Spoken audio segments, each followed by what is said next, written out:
Alright, I'm just going to do a quick video of removing the wheel and then putting it back on from start to finish, just to show how much faster it is to do that job with the chain adjusters, the captive chain adjusters, and also having the caliper bracket be captive.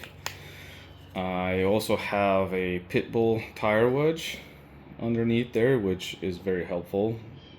I've been using that for many years, and I will be using an impact for the axle nut. Don't necessarily recommend doing that, especially if you don't have the proper socket, but I'm going to use an impact just because it's faster and I like to use it. So anyway, let's see how long it takes to do everything from start to finish.